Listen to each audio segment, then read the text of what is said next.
Hallowed be thy name, thy kingdom come, thy will be done on earth as it is in heaven. Give us this day our daily bread, and forgive us our trespasses, as we forgive those who trespass against us. And lead us not into temptation, but deliver us from evil. Amen. Maaari na kayong umupo. Magandang umaga, class.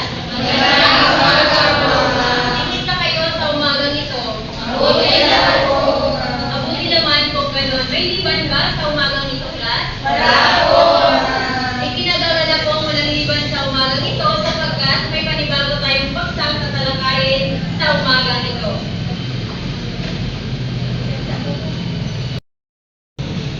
Bago tayo mag-umpisa sa ating talakayan, batid kong alam na ninyo ang ating mga lisusunin o mga kasunduan sa loob ng ating klase. Binibining ubas ay naubas, maaari ka bang magbigay ng ating mga kasunduan? Itaas lang mga kanang kamay kapag okay, maraming salamat. Itaas lamang ang kanang kamay kapag nais sumagot. Binibining ang dulos. Kilahok sa talakayan. Makilahok sa talakayan. Sino pa? Binibining gutib. Huwag makipagdandalan sa katabi. Ano pa? Meron pa ba? Binibining blando? Maupo ng maayos. Lahat ba ay nakaupo ng maayos? Oo. Ano pa? Wala na? Maasahan ko ba ang inyong ibinigay na alituntunin hanggang sa katapusan ng ating klase? Oo. Mabuti naman kung gano'n upang maging matiwasay ang ating talakayan. Handa na ba kayo para sa panibagong paksang ating tatalakayin ngayong araw, class? Opo. Handa na, bigyan niyo ako ng tatlong bagsak. Ngayon ay papagatin ko kayo sa tatlong pangkat. Makikita ninyo, tingnan ninyo ang kulay na nasa inyong upuan at yan ang magsisilbing kulay ng inyong grupo. So, pagkatapos ay pumunta kayo ng tahimik sa inyong mga grupo. Dito ang kulay puti, dito ang kahel, at doon naman ang asul. Lahat na ba ay nasa kagrupo na? Opo. Ngayon ay bibigyan ko kayo ng flaglet. At ito ang magsisilbing, pag gusto niyo sumagot ay taas niyo lamang ang inyong flaglet. Para sa ating gagawin ngayon.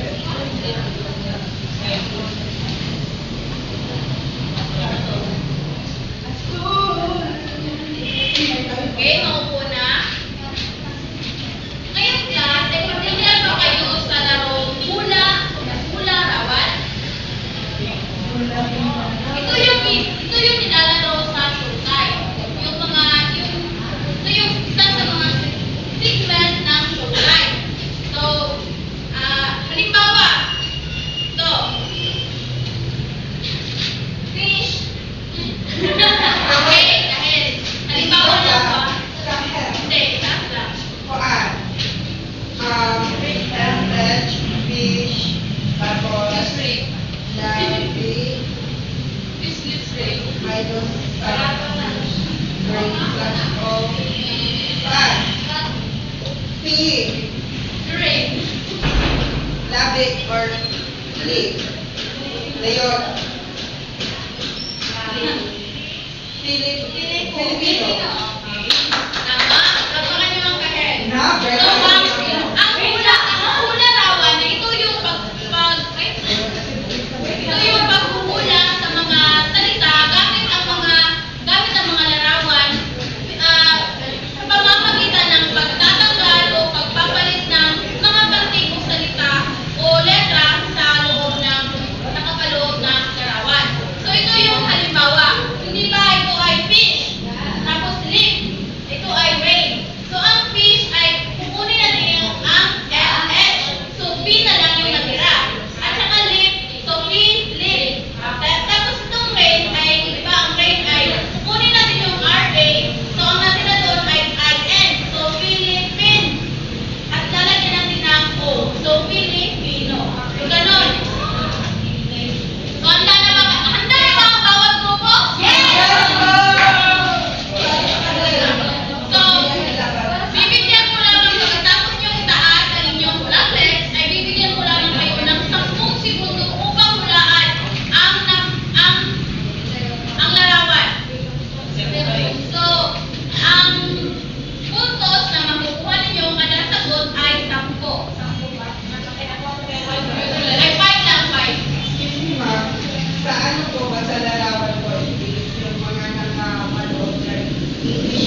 Talot.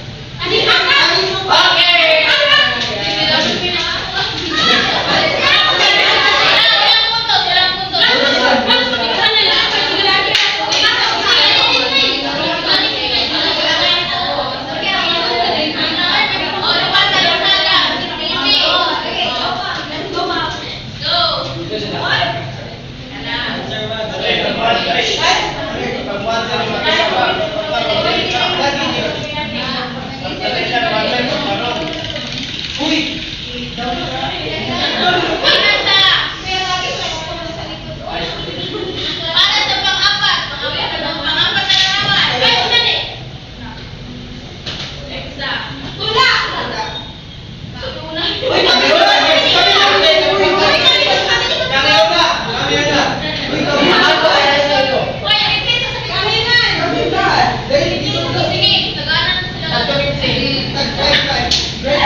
Alampas ng mga makatal sa sinasabi nilang mapitin na bakuran ng mga tulang may tugma at sugat.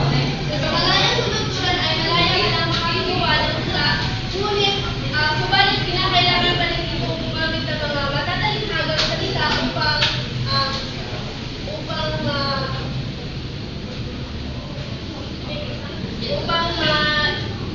maiayos ang pinagkita nito.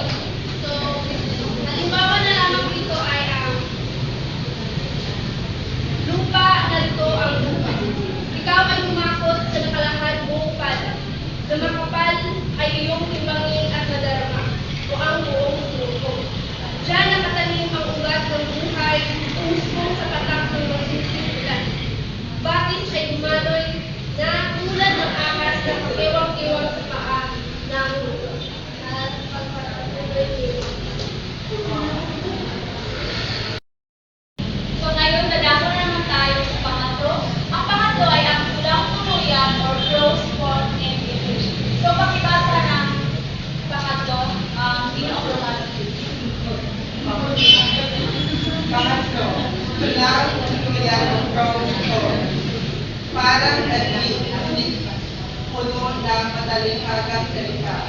Prosa ang anyo at tula ang kanyang lisensya. Okay, maraming salamat. So alam naman natin na hindi na bago sa atin na ang tula ay para siyang daglig, ngunit puno ng matatalinhagang salita. So pag sinasabi natin tula, ito ay binubuo ng mga matatalinhagang salita. So ang tulang tuluyan din ay para din siyang daglig kung sa maikling kwento, merong padaglig, so meron din sa tulang tuluyan na maaari natin gawin siyang daglig ng tula. So, dadako naman tayo sa Benanela. So, pakibasa nito, binibili madugo. Benanela. Tulang may 11 na kapitulan na binubuo ng 5 saklong na may 3 kapitulan at 10 saklong na may 4 na kapitulan. May refrain at 2 inuulit na rima. Palitan na inuulit ang una at ikatlong linya hanggang sa huling tatlo. Okay, maraming salamat din. So, ang Benanela, ito ay tulang may 11 na kapitulan, binubuo ng 5 saklo, na may 3 taluturan at 3 saklo na may 4 na taluturan. So, ang Benanela ay ito yung binubuo ng mga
pagsalita.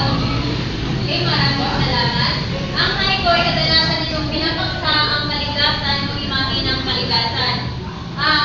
Binubuo ito ng 3 linya, 5 pantig, ang bumuo sa una at huling linya, at 7 sa gitnang linya. Ito yung 575. So sa isang sakong mayroong 3 taludturan. Ang unang taludturan ay may bilang na 5. Ikalawang taludturan ay may bilang na 7.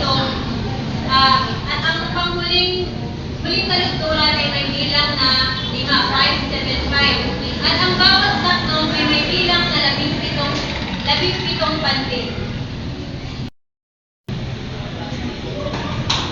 Tangka kang iba sa teorya.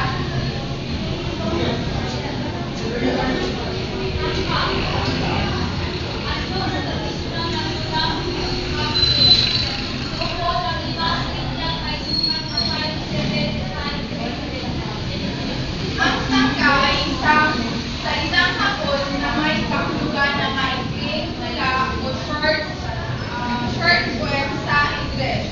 575, 77 o 775 pag-abutan sa bawat taludtod o linya. Ang karaniwang paksa ng tangka na ay pagbabago, pag-ibig, o di kaya may matinding damdamin. At ang panghuli naman ay performance poetry. Pakiba sa performance poetry. Ang mga kurang ito ay binibigkas na tila isang tula sa entablado o sa kung paano ito itinatangkal. So, ang performance poetry ay kakaiba ito sa karaniwang pagbasa ng tula. Kasi ang performance poetry ay gumagamit ng props, ilaw, costume, at iba pang karaniwan na ginagamit din sa pagbasa sa tula. Halimbawa nito sa performance poetry ay ang spoken poetry. Kung saan ito ay gumagamit ng singing, gumamit sa pagtutula, at ito ay inilarangal din. At isa naman dito ay ang flip talk. Ito yung modernong paraan ng pagtula na kahawig ng pagbabalagtas at mapakita ito ng iba't ibang opinion sa isang paksa. Halimbawa nito ay ng flip talk ay ako nang bahala sa 10 piso ng talent fee, pero please pakisoli na yung pustiso ni Michael P.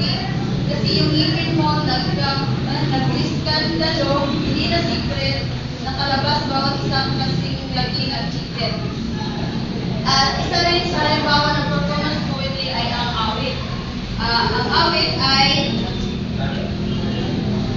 para rin isang tula na at isa rin tula na itinatanggal. Halimbawa nito yung nagtanim mo na pasensya na kung papatulogin na muna ang pusong napagod ka mahintay, kaya sa naninirang siguro kaya kang maaari ba magtulungan aking kapag. Para lubusan niyo ba maunawaan ang ating paksang tinalakay, ay pipili ako ng isang mag-aaral na kumanta ng kanta ni Moira de la Torre na ang Paubaya. Hindi lang tatambusin ang kanta. So, sino?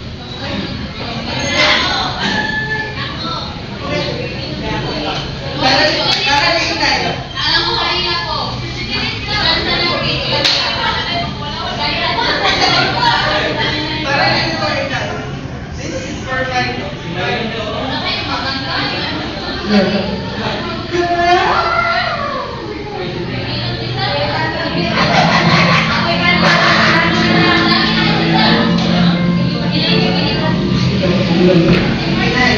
This is for you. This song is dedicated to the one and broken-hearted.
ikaw, dito nakatago, ang lihim ng aking ligaya at sipayo.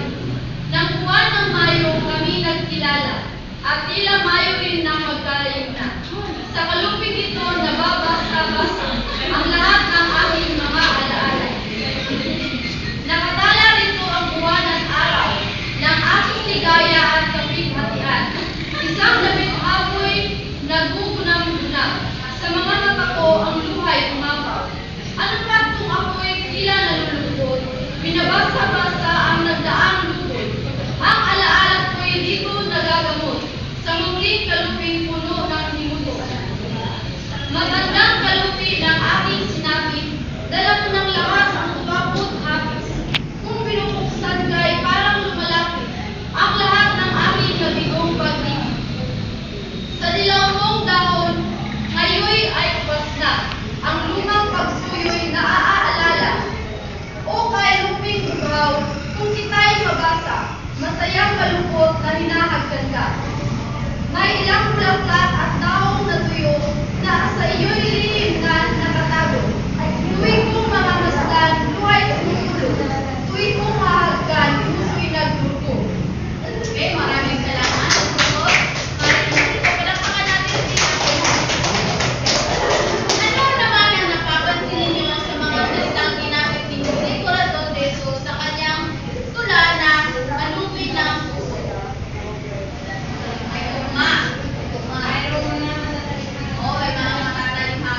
na lang ang magtatanong. Itaas lang ang kanang kamay kung susunod. Unang tanong, ano nga ulit ang malayang talikuran? Ginoong Chente. Ang malayang tinuturan sa pag-walk ng isang tula na malaya po ako. Wala sa kanila. Malayang.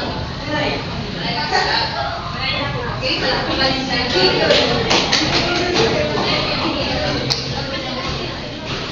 Ang malayang talikuran o malayang talikuran ay ano ito na tula bilang paglampas ng mga makata na sinasabi nilang magiging na kapuran ng mga ulang may luma at sukat. So sa pangalawang katanungan naman, bilang isang mag-aaral, bakit kailangan nating pag-aralan ang istruktura ng at Ginoong Ramirez? Bilang isang mag-aaral, mahalagang pag-aralan natin ang istruktura ng tula sapagkat dito natin malalaman kung paano bumuo ng isang tula na may sukat, tugma, na kung saan ay siyang magbibigay gabay sa atin upang makabuo ng isang tula. Maraming salamat. Ang ulit katanungan ay magbigay ng anyo ng tula at paliwanag. Binibining Korea. Magbigay ng anyo ng tula at paliwanag. Ang malayang